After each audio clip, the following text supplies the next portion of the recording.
കിണർ.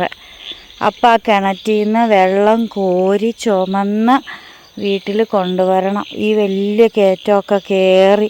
ഇപ്പം ഇവിടെ ചേച്ചിമാരൊക്കെ ഇത് തന്നെയായിരുന്നു. പെമ്മക്കളാണ് സെറ്റ്. എന്നിട്ട് വേണം വരുവാനില്ലാരും ഇന്ന് ഒരു നാളും ഈ വഴി നിറയെ പാട്ട് പാടി റീലെടുക്കാൻ. 2 നില വളർന്നിട്ട് അത് മതി ധാരാളം. എന്നെ കുട ചോദിക്ക പുറകെ തോളെ പിടിച്ചോ. ഓടിപ്പോയിട്ട് ചേച്ചി അതിൽ നടന്നു തന്നെയുണ്ട്. ആനിസിനെയും കൊണ്ട് ഇത് ചേച്ചി നടന്നു വരുന്നു കേട്ടോ. ജാൻസി ചേച്ചിയാണ് നടന്നു വരുന്നത്. മന്ദം വരുന്നു.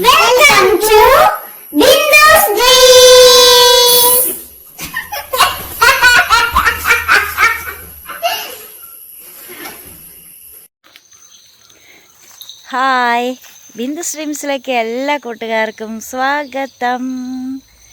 ഞങ്ങളെ നമ്മുടെ പറമ്പിലെ കന്നാര വയ്ക്കാൻ കൊടുത്തേക്കുമല്ലായിരുന്നോ? അതിലെ പൈനാപ്പിളെല്ലാം വെട്ടി കാലാവധി തീർന്നപ്പം വെട്ടി വിറ്റുകൊണ്ടിരിക്കുവാണ് കേട്ടോ. ഇനിയും കുറച്ചുകൂടി വെട്ടി വിൽക്കാനുണ്ട്. അപ്പം നമ്മളവിടെ വന്നാണ്. ഇത് തറവാടിൻ്റെ ഭാഗം. അത് തറവാട് വീട് അവിടെയാണ് കേട്ടോ. അവിടെ നമ്മുടെ ജാൻസി ചേച്ചിയുടെ വിൽസൺ ചേട്ടൻ്റെ വീട്. അത് രണ്ടിൻ്റെ നടുക്കാണ് കേട്ടോ നമ്മുടെ സ്ഥലം. അപ്പോൾ നമ്മൾ വീട് വയ്ക്കുകയാണെങ്കിൽ ഇവിടെ വന്ന് വീട് വയ്ക്കാമെന്ന് ചേട്ടൻ പറഞ്ഞിരിക്കുന്നത്. അപ്പോൾ വന്ന് താമസിക്കാനുള്ള ഇടമൊക്കെ കാണാനായിട്ട് വന്നതാണ് കേട്ടോ. അപ്പോൾ ചേട്ടനിങ്ങനെ ഈ പറമ്പിലേക്കൊന്നും വരാതൊന്നുമില്ലായിരുന്നു. അതുകൊണ്ട് കുറേ നാൾ കൂടി വന്നതുകൊണ്ട് ചേട്ടൻ ഇങ്ങനെ നോക്കി നടക്കുകയാണ് സുഹൃത്തുക്കളെ. ഇതിൽ ഏറ്റവും വലിയ രസം എന്താണെന്നറിയാമോ? ഞാനിപ്പോൾ ഇങ്ങോട്ട് കയറി നിൽക്കുന്നത് റോഡ് അങ്ങ് അപ്പുറമാണ് കേട്ടോ. ഈ 9 മക്കളുള്ള വീടല്ലായിരുന്നു നമ്മുടെ തറവാടെന്ന് വെച്ചാൽ. അപ്പോൾ തറവാടിൻ്റെ അവിടെ കിണറുണ്ടായിരുന്നില്ല നേരത്തെ പണ്ട്. ചേട്ട പോവല്ലേ. അപ്പോൾ അതെ ഇതെങ്ങ് താഴെ ആ ഭാഗത്ത് എവിടെയോ ആയിരുന്നു കിണർ. കാട് കയറി കിടക്കുക. ഇതേ ഭാഗത്ത് എവിടെയാണ് കേട്ടോ. അവിടെയാണ് കിണർ. അപ്പം ആ കിണറ്റിൽ നിന്ന് വെള്ളം കോരി ചുമന്ന് വീട്ടിൽ കൊണ്ടുവരണം. ഈ വലിയ കയറ്റമൊക്കെ കയറി. ഇപ്പം ഇവിടെ ചേച്ചിമാരൊക്കെ ഇത് തന്നെയായിരുന്നു. പെമ്മക്കളാണെങ്കിൽ മൂത്ത ചേച്ചി 16 വയസ്സിൽ സിസ്റ്ററായിട്ട് പോയി, മഠത്തിലേക്ക് പോയി. പിന്നെ ഉള്ള മേഴ്സി ചേച്ചി വെള്ളം കോരി മടുത്തിട്ടുണ്ട്. പിന്നെ കെട്ടിക്കൊണ്ട് വന്ന ചേച്ചിമാർ ഈ പറഞ്ഞോണം വെള്ളം കോരി ഇത്രയും അംഗങ്ങളില്ലേ. അപ്പോൾ ഈ ഇത്രയും അംഗങ്ങളുള്ള വീട്ടിലേക്ക് എന്തോരം വെള്ളം വേണമായിരുന്നല്ലേ. അപ്പം ഞാനിതൊക്കെ ചിന്തിക്കാറുണ്ട് കേട്ടോ. അപ്പോൾ ഇന്ന് ഞാൻ ആദ്യമായിട്ടാണ് ഈ പറമ്പിലേക്ക് കയറി വന്നത്. ഇവിടെ മൊത്തം കന്നാരയല്ലായിരുന്നു, അതുകൊണ്ട് നമ്മളിങ്ങോട്ട് വന്നിട്ടില്ലായിരുന്നു. അപ്പോൾ ഞാൻ ആദ്യമായിട്ടാണ് വന്നത്. ആദ്യമായിട്ട് വന്നപ്പോൾ നിങ്ങളെ കൂടെ കാണിക്കാമല്ലോ എന്ന് വിചാരിച്ചു. അങ്ങനെ വന്നതാണ് കേട്ടോ. ആ നിൽക്കുന്ന ഒരു പ്ലാവാണ് കേട്ടോ. ആ പ്ലാവൊക്കെ ഇവിടെ ഉൾപ്പെട്ടതാണ്. പുറകോട്ട് വരുമ്പോൾ നല്ല വേദിയിലാണിങ്ങനെ. എന്നിട്ട് ഇത് അങ്ങ് അറ്റം വരെ ഇങ്ങനെ കിടക്കുന്നത്. അപ്പോൾ ഭാവിയിൽ നമുക്ക് വരുമ്പോൾ നിങ്ങൾക്ക് കാണാം ഇവിടെ ഒരു വീട്, ഇവിടെ ഫാം, ആട്, പശു, പോത്ത് ഇതൊക്കെ നമുക്ക് കാണാൻ പറ്റുമേ. അപ്പോൾ ഇതിപ്പോൾ ഇങ്ങനെ ചാച്ചൻ്റെ മക്കൾക്കൊക്കെ വീതം കൊടുത്തോണ്ട്, അല്ലെങ്കിൽ ഇതിങ്ങനെ അങ്ങ് പോയിട്ട് ഇത് അപ്പുറം ആ മണ്ണൊക്കെ കാണുന്നുണ്ട്. അതൊക്കെ നമ്മുടെ ചാച്ചൻ്റെ സ്ഥലമായിരുന്നു, ചാച്ചൻ്റെ അപ്പം കൊടുത്ത സ്ഥലം. അപ്പോൾ ഇവിടെ നിന്നപ്പോൾ ഞാനിങ്ങനെ കാണിക്കാമെന്ന് വിചാരിച്ചു. അങ്ങ് പോകുമ്പോൾ അവിടെ ചെറിയ തോട് എന്തോ പോകുന്നുണ്ടെന്നാണ് പറഞ്ഞ്. നമുക്ക് കാടൊക്കെ വെട്ടിക്കഴിയുമ്പോൾ നമുക്ക് പോകാവേ. ചേട്ടൻ എന്തേ നടുക്ക് പോയി നിൽപ്പുണ്ട്. ഞാൻ ആദ്യം റോഡ് കാണിച്ചു തരാം. അതെന്നാ ചേട്ടാ എന്നെ കൂടെ കൊണ്ടോ ചേട്ടാ, വഴി അറിഞ്ഞൂടാ. എനിക്ക് ദേശത്തെ വഴി അറിയില്ല എന്ന് പറഞ്ഞാണ്.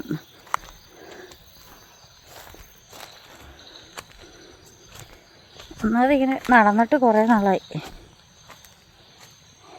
എന്നാ ചേട്ടാ ഇങ്ങോട്ട് വരുവാണോ? ചേട്ടാ പണ്ടൊക്കെ നടന്നുകൊണ്ടിരുന്നല്ലേ കുളിക്കാനൊക്കെ. ചേട്ടാ എവിടെയായിരുന്നു ചേട്ടാ കുളം?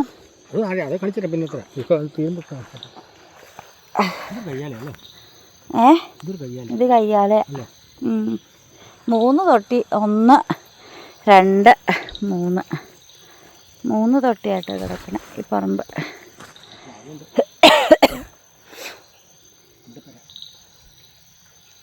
ഇവിടെ അല്ലേ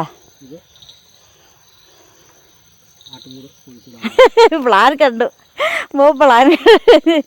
ഇത് വരികയാണെങ്കിൽ അങ്ങോട്ട് ഇച്ചിരി ഇറക്കി വെക്കാം ആട്ടുകൂട് കോഴിക്കൂടൊക്കെ.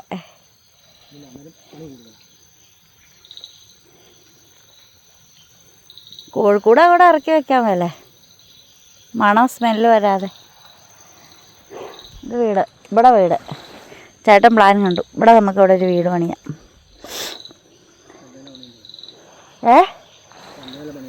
സെറ്റ്. എന്നിട്ട് വേണം വരുവാനില്ലാരും ഇന്ന് ഒരു നാളും ഈ വഴി എന്നൊരു പാട്ട് പാടി റീലെടുക്കാൻ. 2 നില വളർന്നിട്ട് അത് മതി ധാരാളം.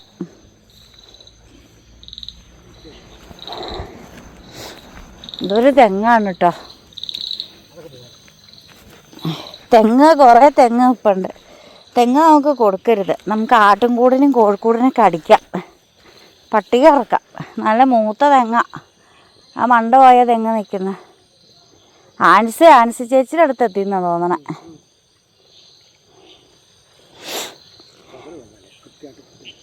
എനിക്ക് കൃത്യമായിട്ടെല്ലാം കിട്ടിയില്ലോ, ചേട്ടന് കിട്ടിയില്ലേ?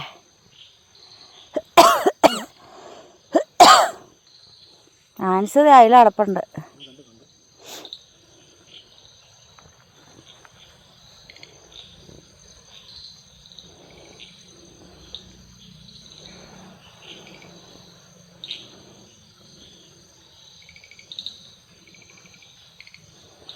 ഈ സൈഡ് ഇങ്ങനെ മതിൽ പണിയണം ചുറ്റി കേട്ടോ. എന്നിട്ട് മാക്കൂനെ അഴിച്ചു വിടണം, അവനിങ്ങനെ റൗണ്ട് ചെയ്തോളും. പോടാ.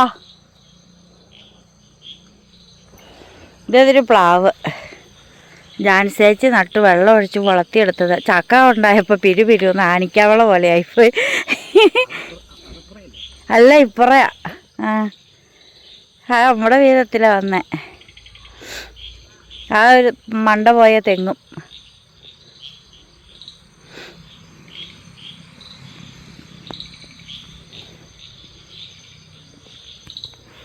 അപ്പോൾ മഴ പെയ്യുന്നുണ്ട് സുഹൃത്തുക്കളെ, നമുക്ക് പോകാം. ഇതൊന്ന് വിടർത്തി തരുമോ? കയ്യിൽ ഫോണാ. അപ്പോൾ ഇത് റോഡാണ് കേട്ടോ, ഇത് ബസ് റൂട്ടാ, മെയിൻ റോഡാ. ഇവിടെ നിന്ന് കുറേ പോയി കഴിഞ്ഞാൽ എനിക്ക് ആൻറ്റിയുടെ വീട്ടിലെത്താം. എന്നെ പുറകെ ചൂടിച്ചോണ്ട് പോരാ. ആ വീഡിയോ പിടിക്കുമല്ലേ. ഒരു സ്നേഹമില്ലാത്ത ചേട്ടൻ എന്നെ നനപ്പിച്ചു. ചുമയുള്ള ഒരു കൊച്ചാന്നുള്ള ഓർമ്മ വേണ്ടേ? എന്നെ കൊട ചൂടിക്ക, പുറകെ തോളെ പിടിച്ചോ. ഓടിപ്പോയിട്ട് മറ്റേ മാറി ഞാൻ നോക്കുന്നു. നീ കൂടെ പിടിച്ചേ, അത് മതി. നിർത്തിക്കഴിഞ്ഞാ അങ്ങനെ. എനിക്ക് 7 മിനിറ്റ് അല്ലേ കിട്ടിയുള്ളൂ. എന്നാൽ നമുക്ക് അടുത്ത പ്ലാനിങ് നടത്താം. പ്ലാനിങ് ഇവിടെ ഫാമിലി ഉണ്ടാക്കണം പ്ലാനിങ്. ഈ വണ്ടി പോയ വഴിക്കോടെ പോട്ടെ, എന്നാൽ പിന്നെ നല്ല ഉറച്ച കിടക്കണം. ചിരട്ടെ ഇപ്പം ഒരു വണ്ടി പോവേ. വാവ്. അപ്പം ഞാൻ പ്ലാൻ കണ്ടു. ഇവിടെ വീട് വെച്ച് കഴിഞ്ഞാൽ ഇവിടെ എല്ലാം പൂന്തോട്ടം കേട്ടോ. ഭയങ്കര പ്ലാനിങ്ങാണ്. ഇവിടെയൊക്കെ പൂച്ചെടിയൊക്കെ നടും. എന്നിട്ട് ഇവിടെ ഒരു മതിലും ഒരു ഗേറ്റും. എൻ്റെ ജീവിതത്തിൽ വീട് വയ്ക്കണമെന്ന് ഭയങ്കര ആഗ്രഹമാണ്. ഇങ്ങനെയെങ്കിലും നടക്കട്ടെ. അങ്ങോട്ട് വീതിയുണ്ട്. വന്നുണ്ട്. ചേച്ചി അതിൽ നടന്നു തന്നെയുണ്ട്. ആൻസിനെയും കൊണ്ട് ചേച്ചി നടന്നു വരുന്നു കേട്ടോ. ജാൻസി ചേച്ചിയാണ് നടന്നു വരുന്നത്. മന്ദം വരുന്നുണ്ട്. മന്ദം വീഡിയോ കണ്ടപ്പോൾ തിരിച്ചോടുവേ. അപ്പം നമ്മൾ പറമ്പിലൊക്കെ പോയി സ്ഥലമൊക്കെ കണ്ട് എല്ലാം കണ്ടിട്ട്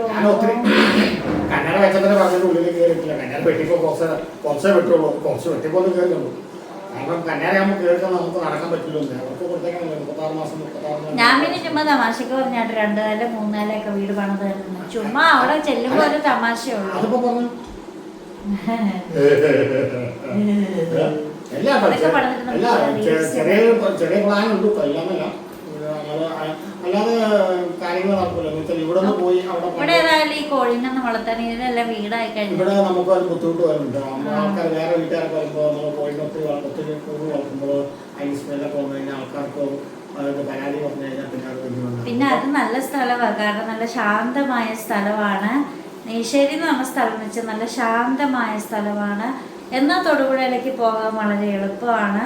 അതുപോലെ പള്ളി, സ്കൂള്, ബാങ്ക് എല്ലാം അടുത്തുണ്ട്. നമുക്ക് അങ്ങനെ പുറത്തേക്ക് പോകേണ്ട വണ്ടി ഇല്ലാത്തത് വണ്ടി ഉണ്ട്. എല്ലാവർക്കും വണ്ടി ഉണ്ടാവും. വണ്ടി എടുക്കുന്നു തൊഴിൽ പോകുന്നത് 2 കിലോമീറ്റർ കൂടിയാലും വരുമ്പോൾ ഇവിടെ 10 കിലോമീറ്റർ ആവുമ്പോൾ 2 കിലോമീറ്റർ 15 കിലോമീറ്റർ അതൊക്കെ അങ്ങനെ ചെറിയൊരു പ്ലാൻ ഉദ്ദേശിച്ചിട്ടുണ്ട്. പിന്നെ എന്റെ ജീവിതത്തിൽ എനിക്ക് വീട് പണിയണമെന്ന് ഭയങ്കര ആഗ്രഹമായിരുന്നു. ഞാനെങ്കിൽ ഇവിടെ ചേട്ടൻ പണിയുമ്പോ പിന്നെ അത് നടക്കട്ടെ.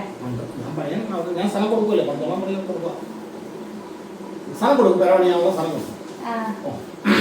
എന്റെ പേരിൽ എഴുതി തരുമോ? സത്യം പറ, എന്റെ പേരിൽ വീട് സ്ഥലം എഴുതി തരുമോ? ഉണ്ട് എഴുതി തരും.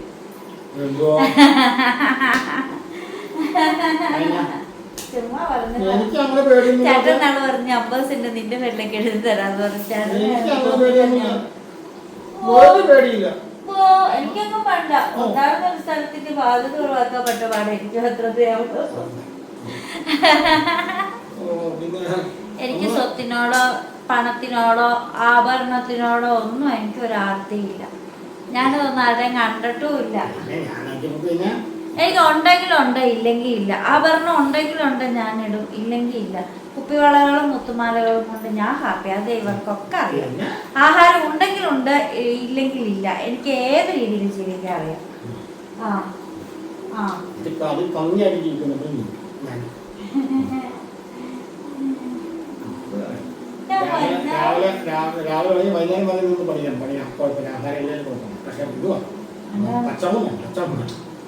ഞാൻ വൈകുന്നേരം വരെ ഒന്നും പണിയൊന്നുമില്ല. ഒരു മൊബൈലും ഒരു കുറി ഉണ്ടെങ്കിൽ ഞാൻ അവിടെ തന്നെ ഇരിക്കും. എനിക്കൊന്നും പോണ്ട. തീറ്റ പോലും വേണമെന്നില്ല. ഞാൻ അപ്പുറത്തെ വീട്ടിൽ തന്നെ ആൾക്കാർക്കൊക്കെ അറിയാവുന്നതാണ്. അപ്പുറത്തെ വീട്ടിലായിരുന്നപ്പം ഞാൻ ജോലിക്ക് പോണില്ലല്ലോ. വെളിയിലേക്ക് പോകാൻ വേണ്ടി വന്ന് അങ്ങനെ പിന്നെ പോക്കൊന്നും നടന്നില്ല. പിന്നെ ഒരു കൊറോണ വന്നു, വീട്ടിലങ്ങനെ ഇരുന്നു. പിന്നെ ജോലിക്ക് പോയ സമയത്തൊക്കെ സോഷ്യൽ മീഡിയയിൽ ആൾക്കാർ എന്നെ അറിയുന്നത്. ഞാൻ ജോലിക്ക് പോകുന്ന ടൈമിലൊക്കെ ഡെയിലി റീൽസ് ചെയ്യുമായിരുന്നു, ടിക്ടോക്ക് ചെയ്യുമായിരുന്നു. പക്ഷേ ജോലി ഉള്ളപ്പോഴും ജോലി ഇല്ലാത്തപ്പോഴും ഞാൻ ഭയങ്കര ഹാപ്പിയായിരുന്നു. അതെല്ലാവർക്കും അറിയാം. ഞാൻ ഉള്ളത് കൊണ്ട് എനിക്ക് അറിയാം ജീവിക്കാൻ. അറിയോ? മുയൽ കൃഷി, മുയലിൻ കൃഷിയല്ല, മുയൽ കൃഷി. നമ്മളത് എടുത്തില്ലല്ലോ. മുയൽക്കൂട്. പിന്നെ അവിടെ വീട് വെച്ചാലെന്ന് വെച്ചാല് ഒരു സന്തോഷം എന്ന് വെച്ചാൽ നമുക്ക് കൂടപ്പിറപ്പുകളൊക്കെ അടുത്തുണ്ട് അല്ലേ. നമുക്ക് കാരണം ഒത്തിരി അല്ലാതെ ഒത്തിരി സൗകര്യം. ആ പറമ്പിന്റെ അങ്ങ് അറ്റത്ത് തോടേതാണ്ടില്ലേ? ഉണ്ടോ? തുണിയൊക്കെ എടുക്കാൻ പറ്റില്ലേ?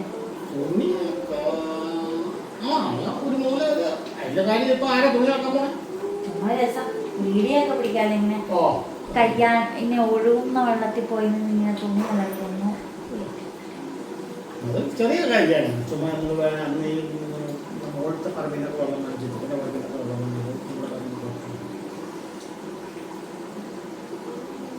പക്ഷെ പുറകിലേക്ക് സ്ഥലത്തിന് നല്ല വീതിയുണ്ട് കേട്ടോ.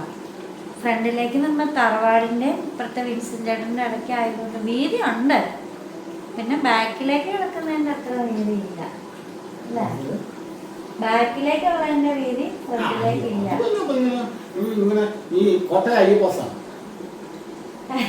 ചേട്ടൻ കയറിയിട്ടുണ്ടോ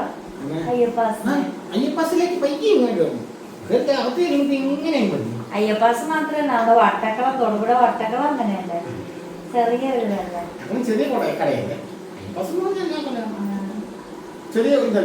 അയ്യപ്പാസിന്റെ വാതില് ഇങ്ങനെ ഡോറും ഫ്രണ്ടും ഇച്ചിരിയേ ഉള്ളു. പക്ഷെ ഉള്ളിലേക്ക് ഇടുമ്പോ വിശാലമായി.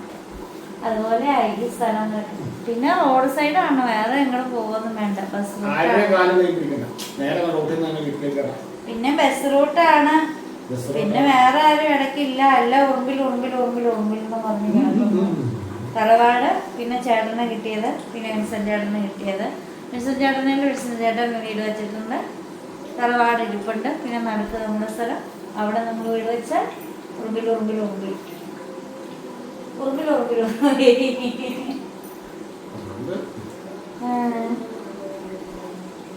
പിന്നൊരു കാര്യമുണ്ട്, ചാച്ചന് എപ്പോഴും ചേട്ടനോട് വരും, ആ വീടും വിറ്റിട്ട് ഇങ്ങോട്ട് വരാൻ. എത്ര നാളുമ്പോ പറയണതാ ഇവിടെ വന്ന് താമസിക്കാൻ. ഈ കഴിഞ്ഞ ദിവസവും പറഞ്ഞു ഒന്ന് പോരാൻ വേണ്ട.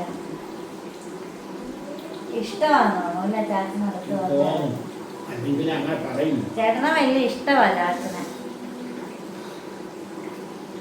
ഭയങ്കര ഇഷ്ടമാ. ചേട്ടൻ ചാച്ചന്റെ അടുത്ത് വന്നിട്ട് പോവാനായിട്ട്, ചേട്ടനിപ്പോ പോവാനല്ല, വെറുതെ ഒന്ന് എഴുന്നേറ്റപ്പോൾ ചാച്ചൻ ഇങ്ങനെ കൈ പോയി തപ്പി എത്തിപ്പിടിക്കും.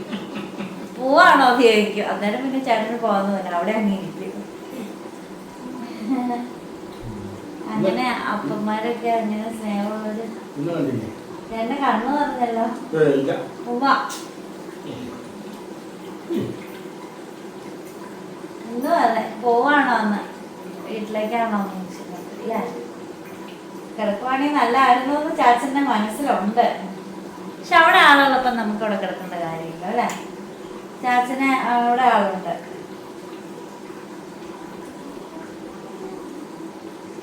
പിന്നെ ദിവസം കണ്ടിട്ട് പോരാ. ചാച്ച ഹാപ്പിയാ, വർത്താനൊക്കെ പറയുന്നത്. ചാച്ചന് നല്ല എത്ര ഏജൊക്കെ ഉണ്ടായാലും കിടപ്പായി പോയെങ്കിലും ചാച്ചന് നല്ല ബുദ്ധിബോധം ഓർമ്മയൊക്കെ ഉണ്ട്. കാര്യങ്ങൾ പറഞ്ഞപ്പോഴൊക്കെ ചാച്ചന് മനസ്സിലായി.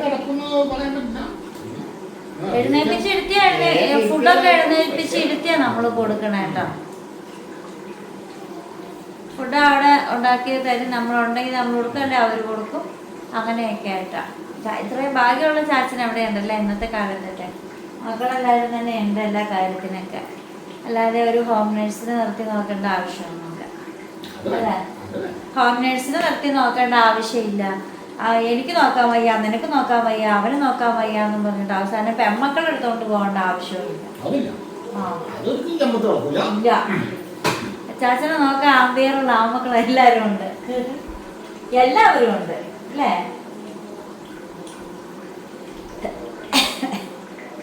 അങ്ങനെ ചാച്ചൻ നല്ല ഭാഗ്യമുള്ള ചാച്ചനാണ്. കഴിഞ്ഞ ദിവസം ചേട്ടൻ വിളിച്ചപ്പോഴും പറയുമായിരുന്നു, ചേച്ചി വന്ന് ചാച്ചനെ നോക്കുന്ന കാര്യമൊക്കെ ഇങ്ങനെ. അമ്മച്ചീനെ ജാൻസി ചേച്ചി സുന്ദരമായിട്ട് നോക്കിയാണ് ചേട്ടൻ പറഞ്ഞത്, മനസ്സിലായോ? അതുപോലെ വന്ന പെൺമക്കളും അവിടെ ചാച്ചൻ്റെ അമ്മച്ചിയുടെ മക്കളും അതുപോലെ നോക്കും. അതുകൊണ്ട് ഹോം നേഴ്സിനെ ഒന്നും നിർത്തി വെച്ച് നോക്കേണ്ട കാര്യം വരുന്നില്ല. അതുപോലെ നമുക്കൊക്കെ കൊണ്ടുപോയി ആരും നോക്കാനില്ല എന്നും പറഞ്ഞ് അപ്പനെ അമ്മേനായിട്ട് തട്ടേണ്ടുന്ന അവസ്ഥയില്ല. പലയിടത്തും നമ്മളങ്ങനെ കാണുന്നുണ്ടല്ലോ. ആ കാര്യത്തിലൊക്കെ ചാച്ച നല്ല ഭാഗ്യവാനാണ്. പിന്നെ ഈ 99 വർഷത്തെ അനുഭവങ്ങളും ഉണ്ട് ജീവിതത്തിൽ. ഇത്രയും നാളത്തെ അനുഭവങ്ങൾ, ആൾക്കാരുമായിട്ടുള്ള പരിചയങ്ങൾ, കുറേ നല്ല കാര്യങ്ങൾ ചാച്ചൻ കൊണ്ടുവന്നിട്ടുണ്ട്. അതിലേക്ക് റോഡൊക്കെ കൊണ്ടുപോകാനും, ആ വീടൊക്കെ പണിയുന്ന സമയത്ത് അവിടെയൊന്നും റോഡൊന്നും ഇല്ല. അതൊക്കെ തലച്ചുമടായിട്ട് ഓരോന്ന് അത്രയും വലിയ തടികളും ഉത്തരവും അതിൻ്റെ മച്ചും ഒക്കെ തലച്ചുമടായിട്ടൊക്കെ കൊണ്ടുവന്ന് അവിടെ ഇട്ട് പണിയിപ്പിച്ചപ്പോഴും ഉണ്ടാക്കിയതാണ് അല്ലേ? പണിക്കന്മാരെയൊക്കെ നിർത്തി, ആശാരിമാരെയൊക്കെ നിർത്തി പണിയിപ്പിക്കും. കല്ലും മണ്ണൊക്കെ തടികളുണ്ടല്ലോ. 75 കൊല്ലം മുമ്പ് ഞാൻ തടികളെ പറഞ്ഞുകൊണ്ടുണ്ട്. പിന്നെ ആശാരിമാരൊക്കെ ഉണ്ട്, എല്ലാവരും ഉണ്ട്. അവിടുത്തെ ഈ പഴയ കാലത്ത് അവിടെയൊക്കെ വന്ന് താമസിച്ച് പണിയുന്നവരുണ്ട് അവിടെ. താമസിച്ചൊക്കെ പണിയണവർ ഒത്തിരി പേരുണ്ടാവും. കംപ്ലീറ്റ് കുമ്മായും മണ്ണും കൂടെ ഇടിച്ച് ഉണ്ടാക്കിയ വീടാണ് അത്. പണ്ടത്തെ തക്കട കൊട്ടാരമൊക്കെ ഇല്ലേ, സെയിം സാധനം. ആ മണ്ണ് ഇങ്ങനെ പൊടിഞ്ഞു പോയാൽ പിന്നെ നമുക്ക് അതിൽ സിമെന്റ് വെച്ചിട്ടൊന്നും റിനോവേറ്റ് ചെയ്യാൻ പറ്റത്തില്ല. ആ കുമ്മായ മണ്ണ് അത് തൊടുമ്പോൾ അതിങ്ങനെ പൊടിഞ്ഞു വരും. ഇത്രയും വർഷമായില്ലേ. ആ സെയിം സാധനമാണ് നമ്മുടെ തക്കലയിലുള്ള മാർത്താണ്ഡവർമ്മയൊക്കെ ജീവിച്ച ആ ഒരു പാലസ്. ആ സെയിം അതുപോലെയാ തന്നെ. തറയാണേലൊക്കെ അങ്ങനെയൊക്കെ തന്നെയാണ്. തറയും ഭിത്തിയൊക്കെ അത് തന്നെയാണ്. പണ്ട് ഈ കുമ്മായോ മണ്ണെല്ലാതെ ചവിട്ടി കുഴച്ച് ഇടിച്ച് ആ അല്ല തറ സിമെന്റാ, പക്ഷെ അത് അതുപോലത്തെ ഒരു തറയാണ്. ഇത്രയും വർഷം പഴക്കമുള്ളതല്ലേ, 73-74 വർഷം പഴക്കം കാണൂല്ലേ. അതായത് സോഫി ചേച്ചിക്ക് 3 വയസ്സുള്ളപ്പോൾ എങ്ങാണ്ട് പണിത വീടാന്ന് പറഞ്ഞത്. അപ്പൊ സോഫി ചേച്ചി ഏജ് വെച്ച് നോക്കിയാണ്. അപ്പൊ അങ്ങനെ അതാണ് നമ്മുടെ തറവാട്. എത്രയോ വർഷം പഴക്കമുള്ള അത് സെയിം വീട്. അതിലൊക്കെ ഫ്രണ്ട് പോർഷൻ ഇച്ചിരി ആഡ് ചെയ്തതേ ഉള്ളൂ, വാർക്ക. അതിന് ചേട്ടനൊക്കെ പറയുന്ന പേരാണ് തളം. എത്ര പണിക്കാര്, എത്ര തേങ്ങ, എന്തൊരു നെല്ല് അല്ലേ. അന്നത്തേക്ക് 100 വർഷം, നിങ്ങളാ ഒരു 70 വർഷം പിന്നിലേക്ക് പോയി നോക്കിക്കേ. അപ്പം അവിടെ ചേട്ടനൊക്കെ പറഞ്ഞിട്ടുണ്ട് അവിടെ പണിക്കാരൊക്കെ കിടന്ന് പണിയുന്നവരൊക്കെ പാലക്കാട് നിന്നൊക്കെ വന്നവരല്ലേ, വയനാടോ. ചേട്ടൻ പറഞ്ഞിട്ടുണ്ട് അകലേന്ന് രാവിലെ കിടക്ക് വന്നു, ആരണ്ടൊക്കെ വന്നു. അല്ല അകലെന്നല്ല, ഇവര് ഈ പഴയ കാലത്ത് ഇവരൊക്കെ ഇവിടുന്ന് കിടക്കാറുണ്ട് ആൾക്കാര്. അതിന്റെ ബാക്കില് ഈ തണുപ്പൊക്കെ ആകുമ്പോഴത്തേക്ക് ചാക്ക് പൊലിച്ച് വെച്ച് കാലിലേക്ക് തണുപ്പ് കിട്ടാറുണ്ട്. എന്നിട്ട് അന്ന് പായുണ്ട്, പായലാണ് അതിൽ പരമ്പുണ്ട്, പരമ്പ് ഇട്ടിട്ട് പായ ഇട്ടിട്ട് പായൽ അപ്പൊ ചൂട് കിട്ടും. അപ്പൊ ചേട്ടൻ ഓർക്കുന്നുണ്ടോ ഫുഡ് കൊടുക്കുന്ന എവിടെയായിരുന്നു?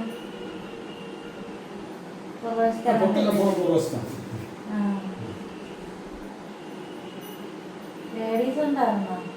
പെണ്ണുങ്ങളുണ്ടായിരുന്നോ? ആണുങ്ങളും പെണ്ണുങ്ങളും. ഏത് നാട്ടുകാരായിരുന്നു അവര്?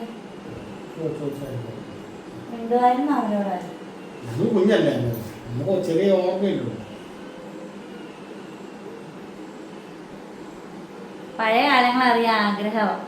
പക്ഷെ ഒരു കാര്യമുണ്ട്, ചാച്ചൻ ഇപ്പൊ ആക്റ്റീവായിട്ട് ഇരിക്കുമ്പോ ചെവിയൊക്കെ ചെയ്യാതെ ഞാൻ കുറെ കാര്യങ്ങൾ ചോദിച്ചേനെ. ചാച്ചൻ നല്ല ആക്റ്റീവായിട്ട് ചെവിയൊക്കെ കേൾക്കുന്ന ടൈമാണെങ്കിൽ നമുക്ക് ചാച്ചനോട്ട് സംസാരിക്കായിരുന്നു. പക്ഷെ അത് പറ്റത്തില്ലല്ലോ. എത്രയോ പേരാ പ്രായമായവര്, ഞാൻ ഒത്തിരി റീൽസ് കാണാറുണ്ട്. ഞാൻ ഒത്തിരി റീൽസ് കാണുന്നുണ്ട്, പ്രായമായ അമ്മമാരൊക്കെ ഇരുന്നിട്ട് സംസാരിക്കുന്നതൊക്കെ. ഈ അയർക്കുന്നത്തുള്ളൊരു അമ്മാമ്മ നമ്മുടെ ശീമാട്ടിയിലെ ബീനക്കണ്ണൻ ചേച്ചി കാണാൻ വന്നു. അതുപോലെ ലാലേട്ടൻ ഫോണിൽ വിളിച്ചത് ആ അമ്മാമ്മേനെ. അതൊക്കെ അവരുടെ മക്കളുടെ സ്നേഹമാണ് അമ്മാമ്മേനെ ലോകത്തേക്ക് അറിയിച്ചത്. പക്ഷെ നമ്മുടെ ചാച്ചന് ചെവി കേൾക്കൂലാത്തോണ്ടൊന്നും ചോദിക്കാൻ പറ്റില്ല. ഏതപ്പാ കോറമക്കളെന്ന് പറയും, അതുപോലെ ഒച്ച ചോദിക്കുന്നവർ. പിന്നെ അത്തേക്ക് ചാച്ചനെ കിടപ്പായി പോവുകയും ചെയ്തു. അല്ലെങ്കിൽ ഞാൻ ചാച്ചനെ അന്ന് നല്ല ഇപ്പം തന്നെ ചാച്ചനെ എല്ലാവരും അറിയട്ടോ, അത് വേറെ കാര്യം.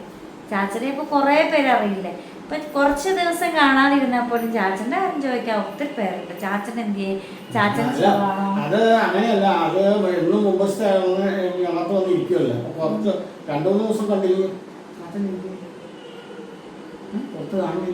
അവിടെ ഉള്ളവർ ചോദിക്കും. ഇതിപ്പോ വീഡിയോയില് കാണിച്ചില്ലെങ്കിൽ ഇവിടെ നിന്നും ചോദ്യം വരുന്നുണ്ട്, ചാച്ചൻ എന്ത് ചെയ്യാന്ന് ചോദിച്ചിട്ടുണ്ട്. അതുപോലെ ഫാമിലിയെ കുറിച്ചാണല്ലോ, നല്ല സ്നേഹമുള്ള കുടുംബമാണല്ലോ എന്ന്. അതൊക്കെ എനിക്ക് ഇൻട്രൊഡ്യൂസ് ചെയ്യാൻ ഭയങ്കര സന്തോഷമേ ഉള്ളൂ. ചിലർക്കൊന്നും അത് ഇഷ്ടപ്പെടില്ലായിരിക്കും. അത് നമ്മുടെ സന്തോഷം ആഗ്രഹിക്കാത്തവരെ അവർ ഇഷ്ടപ്പെട്ടില്ല എന്ന് കരുതി എനിക്കൊന്നുമില്ല കേട്ടോ. ചേട്ടനല്ലോ കുഴപ്പമുണ്ടോ? നമ്മൾ നല്ല കാര്യങ്ങൾ മാത്രം ഷെയർ ചെയ്തിട്ട്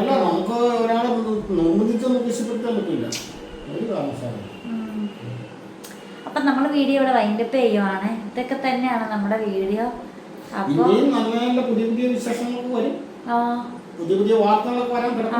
ഞങ്ങൾക്ക് വേണ്ടി എല്ലാവരും പ്രാർത്ഥിക്കണം, നിങ്ങൾക്ക് വേണ്ടി ഞാനും പ്രാർത്ഥിക്കാം. അപ്പൊ വീഡിയോ